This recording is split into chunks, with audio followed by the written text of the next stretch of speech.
प्यारे बच्चों, Shri Shyam group of education के ऑनलाइन प्लेटफॉर्म पर सभी बच्चों का एक बार फिर से स्वागत है। मैं सुनील शर्मा, विज्ञान विषय का अध्यापक। तो अपना जो पाठ चल रहा था, पाठ नंबर 2, पाठ दूसरा, क्या हमारे आसपास के पदार्थ शुद्ध हैं? क्या हमारे आसपास के पदार्थ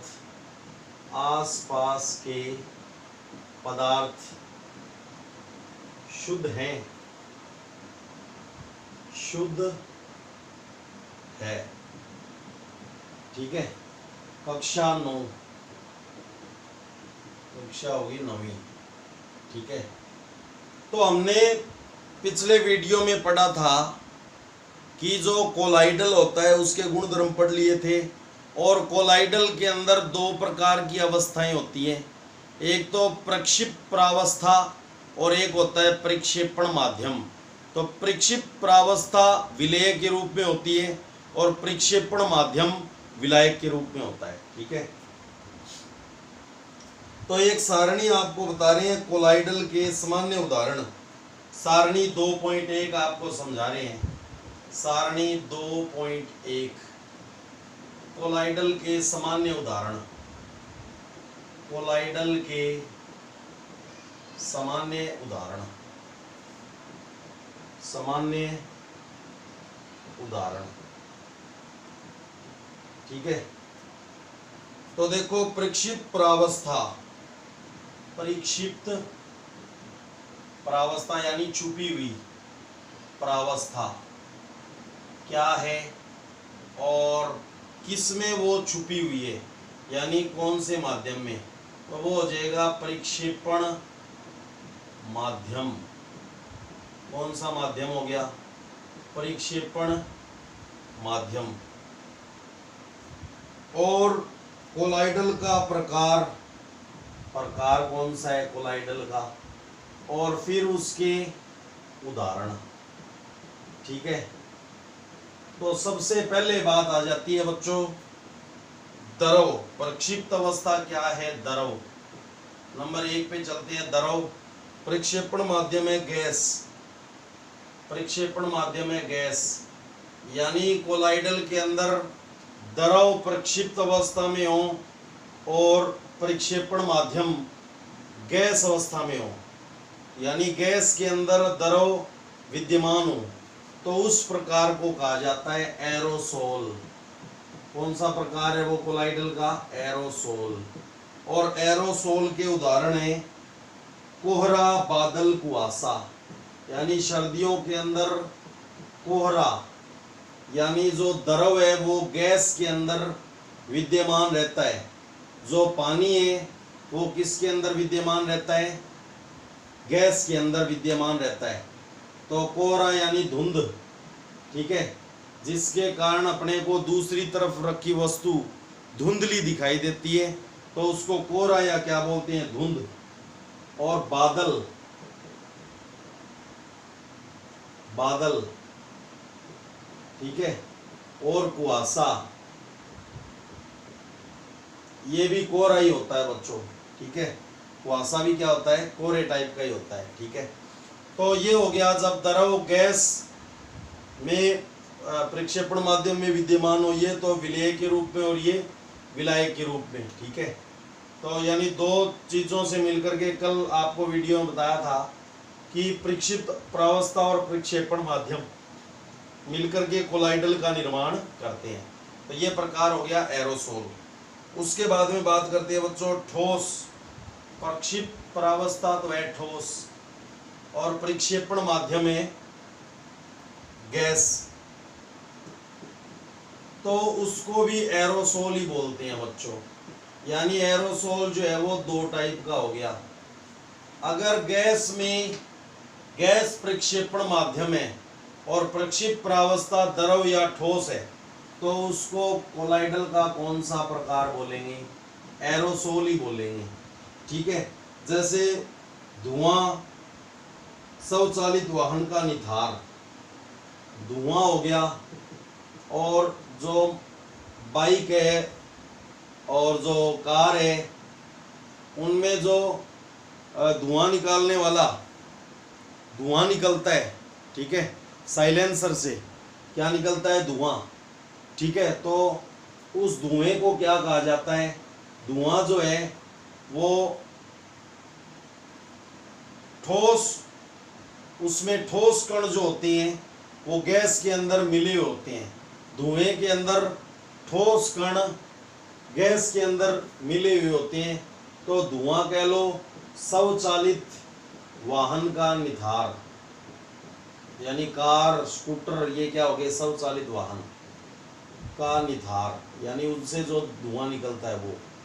तो वो किसका उदाहरण हो गया, एरोसोल का। तीसरा है बच्चों, गैस दरों में विद्यमान हो। गैस किसमें विद्यमान हो, दरों में। गैस किसमें विद्यमान हो, दरों में, तो उसको बोलते हैं फोम। जैसे शादी विवाह के अंदर वो जो स्प्रे सा अपने चित्रित करते हैं, तो उसमें क्या भरी होती है, उसको जब ऐसे हिला करके देखते हैं तो द्रव के अंदर क्या भरी होती है, गैस भरी होती है। और जब उसको जो बटन ऑन करते हैं, उसको प्रेस करते हैं अपने, तो क्या बाहर निकलता है, फोम बाहर निकलता है, ठीक है। तो इसके उदाहरण हो गए shaving cream. Shaving cream, shaving cream के अंदर भी द्रव के अंदर क्या मिला होता है, गैस मिला होता है, शेविंग क्रीम, ठीक है, जो सेव करते हैं वो क्रीम। अब बात आ गई बच्चों ठोस द्रव, सॉरी द्रव, द्रव का द्रव में प्रक्षिप्त प्रावस्था है द्रव, प्रक्षेपण माध्यम भी क्या है, द्रव, ठीक है। तो वो क्या कहलाएगा बच्चों, इमल्सन। इमल्सन यानी इमल्सन, वैसे दो चिकनी चीजें आपस में मिल जाए तो किसका निर्माण होता है, इमल्सन का। और फेस क्रीम, ये इमल्सन के उदाहरण हो गए दूध और फेस क्रीम। दूध और फेस क्रीम, फेस क्रीम। तो द्रव में द्रव मिला हुआ है, यानी प्रक्षिप्त प्रावस्था द्रव है और प्रक्षेपण माध्यम भी द्रव है, तो उसको बोलते हैं, कौन सा प्रकार है वो, इमल्सन, ठीक है। अब देख सकते हो, अगर प्रक्षेपण माध्यम गैस है और ये द्रव या ठोस है तब तो एरोसोल हो गया। और अगर प्रक्षेपण माध्यम द्रव है और उसमें गैस प्रक्षिप्त प्रावस्था में है तो वो फोम हो गया, इमल्सन का प्रकार। और जब द्रव के अंदर द्रव ही प्रक्षिप्त प्रावस्था के अंदर है तो वो क्या कहलाएगा, इमल्सन। तो इमल्सन के उदाहरण दूध और फ्रेश क्रीम, ठीक है। अब द्रव में ठोस मिला हुआ है, द्रव में क्या मिला हुआ है, ठोस, यानी प्रक्षिप्त प्रावस्था होगी ठोस और प्रक्षेपण माध्यम हो गया द्रव, उसको बोलते हैं सोल। सोल, उसको क्या बोलते हैं, सोल। और उसके उदाहरण हो गए मैग्नीशिया मिल्क और कीचड़। मैग्नीशिया मिल्क और दूसरा उदाहरण हो गया कीचड़, ठीक है, मैग्नीशिया मिल्क और कीचड़। छठे नंबर पे आ जाता है बच्चों ठोस में गैस मिली हुई है। ठोस में गैस मिली हुई है उसको भी क्या बोलते हैं, ठोस है उसमें गैस मिली हुई है उसको भी क्या बोलते हैं, फोम ही बोलते हैं, फोम। ये क्या होगा, फोम। फोम, रबड़, स्पंज, प्यूमिस। फोम उदाहरण हो गया इसका जिसको संपीड़ित किया जा सकता है, रबड़ संपीड़ित किया जाता है, और स्पंज यानी इसको भी संपीड़ित किया जाता है, प्यूमिस ये भी एक संपीड़ित पदार्थ है, ठीक है। तो जिसको संपीड़ित किया जाता है तो ठोस के अंदर गैस भरी होती है, यानी ये आपको पहले ही बताया था कि स्पंज है, रबड़ है, ये ठोस की श्रेणी में आते हैं बेसिकली, क्योंकि ठोस के अंदर क्या होता है, अनेक छिद्र होते हैं और उन छिद्रों के अंदर कौन समावेशित हो जाती है, वायु समावेशित हो जाती है। तो जब उस ठोस को दबाया जाता है तो वायु बाहर निकल जाती है। तो ये आपको पहले पार्ट के अंदर बताया था कि ठोस रबर को और स्पंज को, इनको ठोस क्यों कहा जाता है, क्योंकि इनमें जो छिद्र होंगे उनमें गैस समाहित हो जाती है। ठीक है, जब दबाएंगे तो ये दब जाएंगे। तो ये फोम का ही उदाहरण हो गया। ठीक है, उसके बाद देखिए बच्चों, द्रव तो है प्रक्षिप्त प्रावस्था में। द्रव कौन सी प्रावस्था में? प्रक्षिप्त में। और ठोस है प्रक्षेपण माध्यम में। तो उस टाइप को बोलते हैं जेल। क्या बोलते हैं? जेल। जैसे जेली है, पनीर है, मक्खन है। जेली जैसे 1-2 रुपए की आती है, पनीर हो गया और मक्खन हो गया। तो ये किसके उदाहरण है? जेल के उदाहरण है। ठीक है, ये उदाहरण हो गए जेल की। 8वां हो गया ठोस का ठोस में। ठोस और ठोस। ठीक है, तो वो हो गया ठोस सोल। एक तो सोल होता है सीधा ही, जब ठोस द्रव में मिलता है तब तो सोल हो गया। और ठोस का ठोस में तो उसको क्या बोलते हैं? कौन सा प्रकार है कोलाइडल का? ठोस सोल। और ठोस सोल के उदाहरण हो गए रंगीन रतन, पत्थर, दूध या कांच। रंगीन रतन, पत्थर और दूध या कांच। दूध या कांच। ठीक है, तो देखिए, अगर गैस गैस है, उसमें चाहे द्रव मिले चाहे ठोस। ठीक है, गैस गैस में द्रव मिले चाहे ठोस, वो एरोसोल का प्रकार होगा।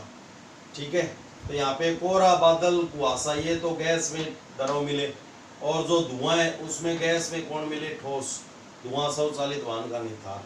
और द्रव में क्या मिल जाता है? गैस। तो उसको बोलते हैं फोम। शेविंग क्रीम, तो शेविंग क्रीम आती है, उसमें द्रव में क्या भरा होता है? गैस भरी होती है।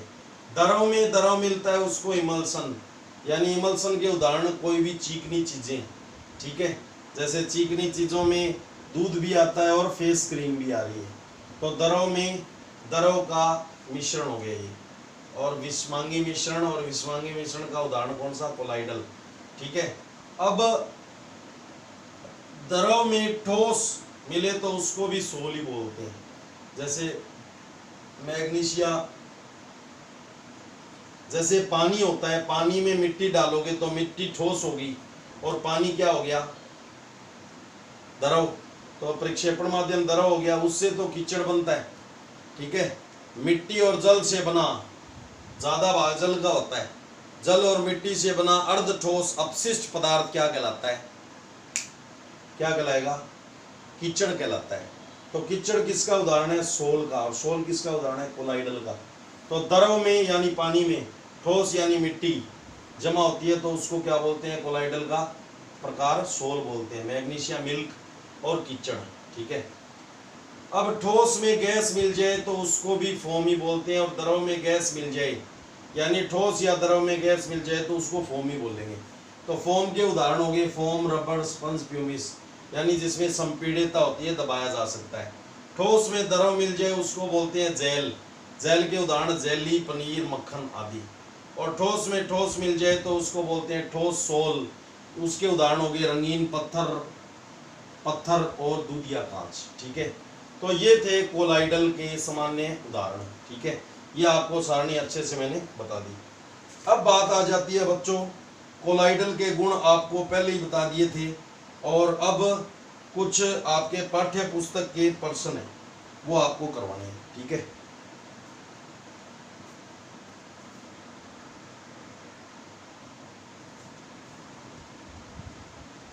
तो अब हम बात कर रहे हैं बच्चों, कुछ एक आपके क्वेश्चन दिए हुए पाठ्य पुस्तक के प्रश्न, वो आपको समझा रहे हैं क्या कहना चाहते हैं वो पर्सन, क्या हमसे पूछना चाहते हैं, तो उसके बारे में देखो आप।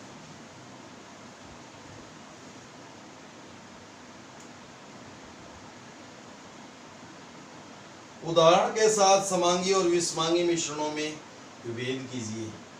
तो प्रश्नों में ये पाठ्य पुस्तक के प्रश्न है, पाठ्य पुस्तक के जो पाठ के बीच में आ रहे हैं, पाठ्य पुस्तक के प्रश्न, ठीक है। एक पाठगत होते हैं, यानी पाठ के पीछे दिए हुए, ये पाठ्य पुस्तक के प्रश्न है। तो क्वेश्चन नंबर फर्स्ट है कि समांगी और विषमांगी उदाहरण के साथ समांगी व विषमांगी मिश्रणों में विभेद कीजिए।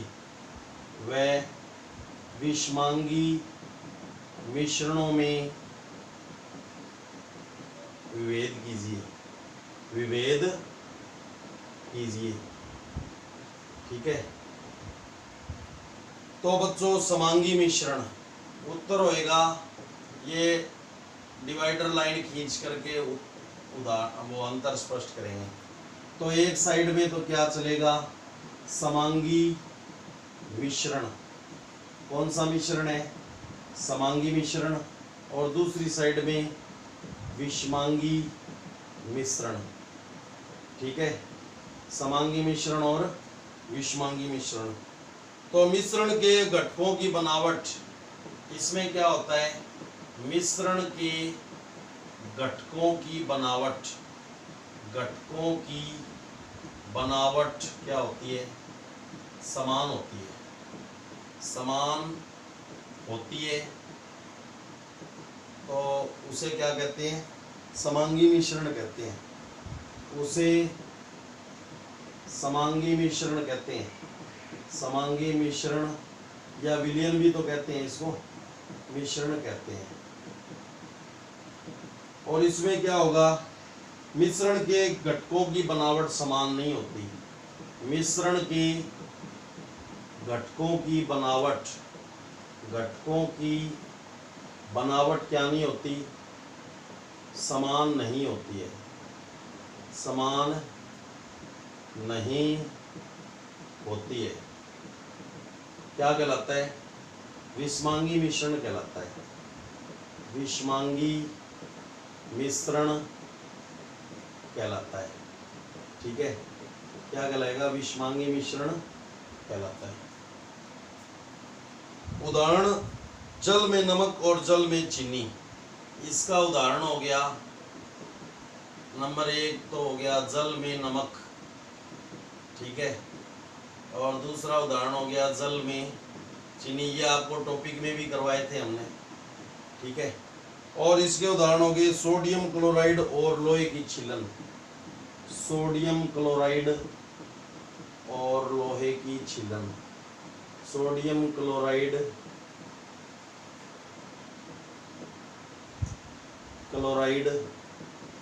व लोहे की छीलन, ठीक है।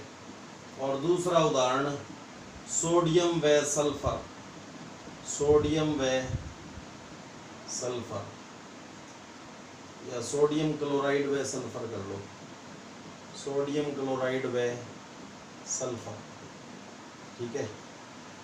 उसके बाद में बच्चों क्वेश्चन नंबर दूसरा है। क्वेश्चन नंबर दूसरा क्या कह रहा है, ये विलयन, निलंबन और कोलाइड एक दूसरे से किस प्रकार भिन्न है। निलंबन,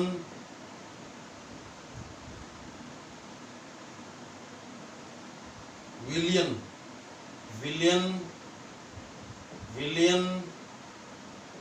निलंबन व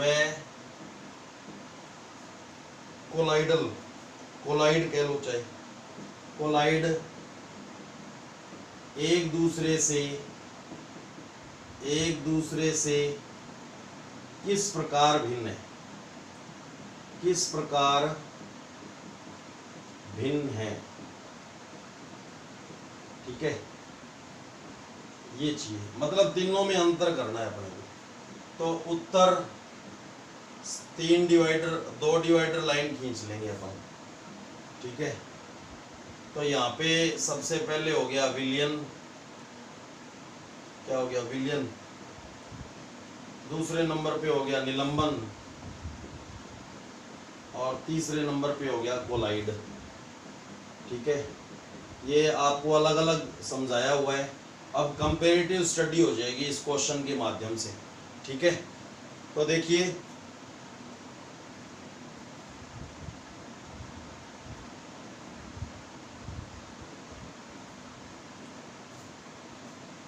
दो पदार्थों का समांगी मिश्रण क्या कहलाता है?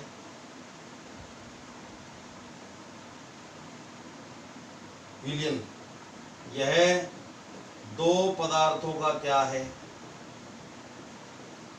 दो पदार्थों का समांगी मिश्रण है, समांगी मिश्रण है। ये दो पदार्थों का समांगी मिश्रण है। ठीक है, और ये क्या है? यह एक विषमांगी मिश्रण होता है। यह एक विषमांगी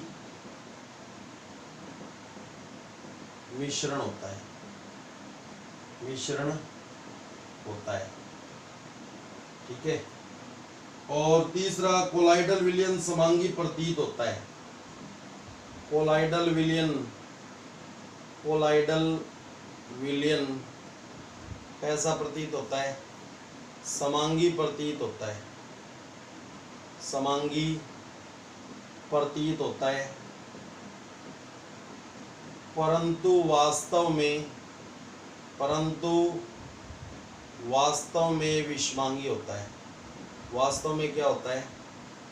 विषमांगी होता है। ठीक है, होता तो समांगी है लेकिन विषमांगी है, लेकिन समांगी प्रतीत होता है। दूसरा, इसमें अपन बात करते हैं विलेय पदार्थ के कणों को देखा नहीं जा सकता। इसमें जो विलेय पदार्थ होते हैं, विलेय पदार्थ के कणों को देखा नहीं जा सकता, नहीं जा सकता है। ठीक है, और निलंबन में केवल आंखों से इसके कणों को देखा जा सकता है। दूसरा, केवल आंखों से ही, एपरेटस की जरूरत ही नहीं है, उपकरणों की जरूरत ही नहीं है, आंखों से ही इसके कणों को देखा जा सकता है। कणों को क्या किया जा सकता है? देखा जा सकता है। ठीक है, और इसमें क्या हो गया? तीसरा पॉइंट,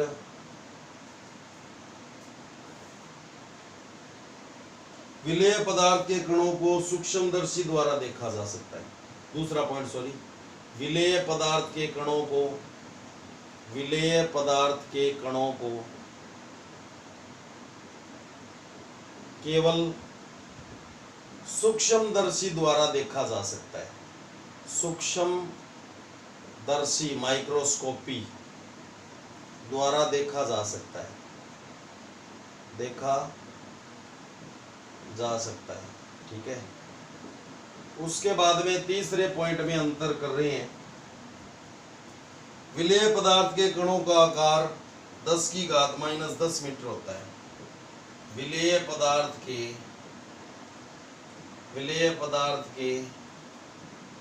कणों का आकार कितना होता है?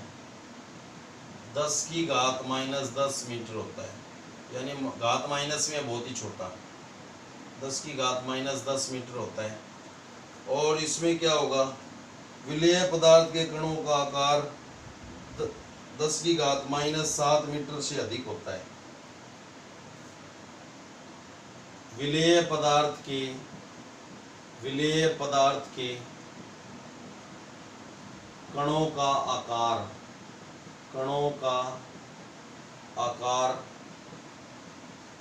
10⁻⁷ मीटर से क्या होता है? अधिक होता है, अधिक होता है।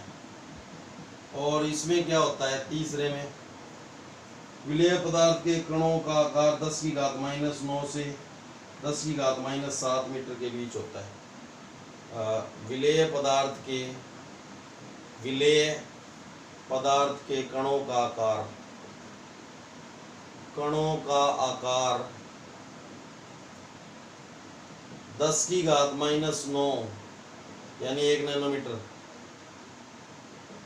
मीटर से 10⁻⁷ मीटर के बीच होता है, के बीच होता है। ठीक है,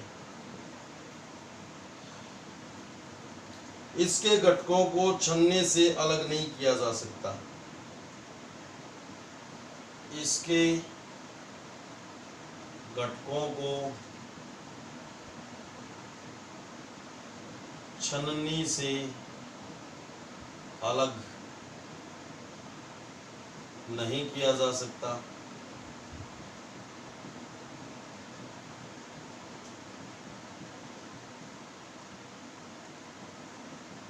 ठीक है,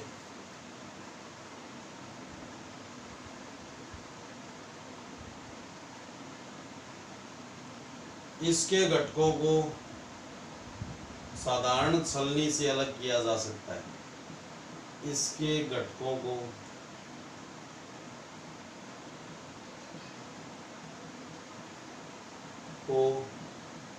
साधारण छलनी से पृथक किया जा सकता है। पृथक किया जा सकता है।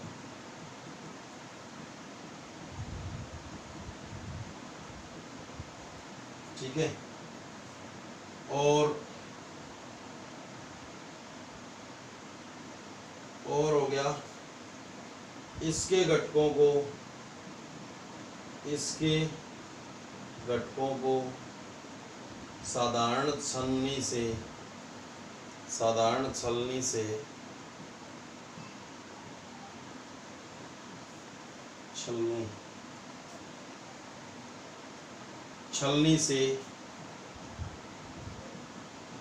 पृथक नहीं किया जा सकता, परंतु अपकेंद्रीकरण विधि से अलग किया जा सकता है। परंतु अपकेंद्रण विधि या अपकेंद्रीकरण भी कह सकते हैं। अपकेंद्रण विधि से पृथक नहीं किया जा सकता,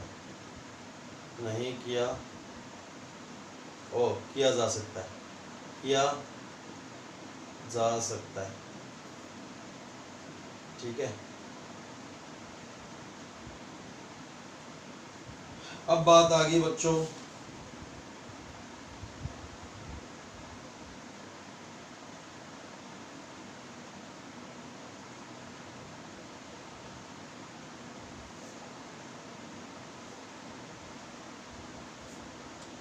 ये प्रकाश की किरण को फैलाते नहीं है, यानी टिंडल प्रभाव प्रदर्शित नहीं करते। ठीक है, ये टिंडल प्रभाव प्रदर्शित नहीं करते, और जो निलंबन है वो प्रकाश की किरण को फैला देते हैं, तो प्रकाश का मार्ग दिखाई देता है। तो ये टिंडल प्रभाव प्रदर्शित करते हैं। टिंडल प्रभाव क्या करते हैं? प्रदर्शित करते हैं। और तीसरा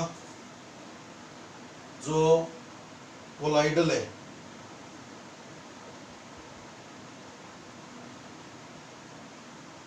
वो भी टिंडल प्रभाव प्रदर्शित करते हैं। यानी प्रकाश की किरण को फैलाकर उसके मार्ग को दृश्य बनाते हैं, प्रदर्शित करते हैं। तो ये शॉर्टली पॉइंट हो गया। ठीक है, टिंडल प्रभाव प्रदर्शित करने का मतलब क्या करना? प्रकाश की किरण को फैला देना, जिससे प्रकाश का मार्ग दिखाई देता है। तो छठे नंबर पे ये क्या होता है? यह स्थायी होता है। क्या होता है, स्थायी होता है। और इसमें विलयन के कण है वो नीचे नहीं बैठते तो ये स्थायी होएगा, और ये इसमें विलयन के कण नीचे बैठ जाते हैं तो ये क्या होता है, अस्थायी होता है। ये भी शॉर्ट पॉइंट हो गया, ठीक है, ये पॉइंट आपको समझाए हुए हैं, ये अस्थायी होता है। और ये भी क्या होता है, जो कोलाइडल है वो भी क्या होता है, स्थायी होता है। यह क्या होता है, क्योंकि इसमें भी कण है वो नीचे नहीं बैठते, ये भी क्या होता है, स्थायी होता है, ठीक है। कोलाइडल है वो भी स्थायी होता है, ठीक है।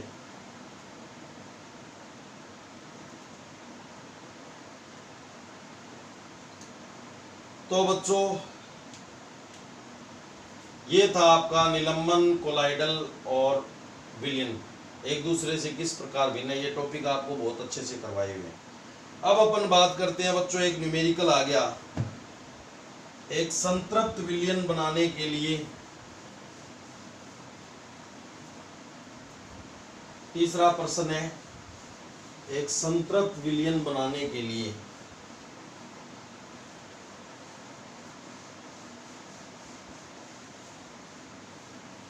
तो प्रश्न करवाने से ही पता चलता है भी किस टाइप से क्वेश्चन बन सकता है इसमें, ठीक है। तो ये एक बार तो हमने आपको अलग अलग ये एक एक चीज़ के बारे में बताया, और अब इस प्रश्न के माध्यम से कंपैरेटिव स्टडी भी होगी। तो एक संतृप्त विलयन बनाने के लिए प्रश्न तीसरा लास्ट प्रश्न है, एक संतृप्त विलयन बनाने के लिए 36 ग्राम सोडियम क्लोराइड को 36 ग्राम सोडियम क्लोराइड यानी NaCl को 100 ग्राम जल में 293 केल्विन ताप पर घोला जाता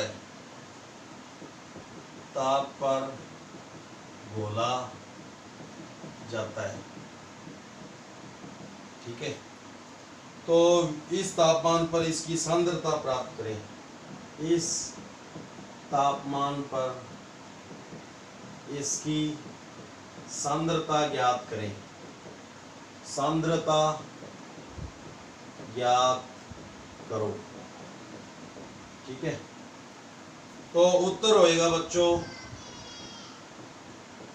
NaCl यानी सोडियम क्लोराइड का द्रव्यमान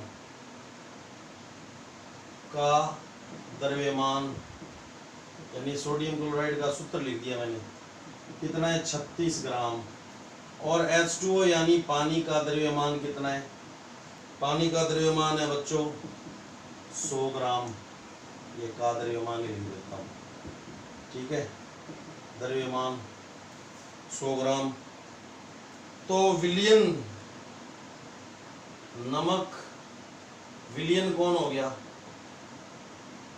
ये कम है तो ये विलेय हो गया NaCl, और विलायक हो गया H2O, और विलयन हो गया विलयन नमक प्लस पानी का द्रव्यमान क्या हो जाएगा 36 प्लस 100 यानी 136 ग्राम, ठीक है।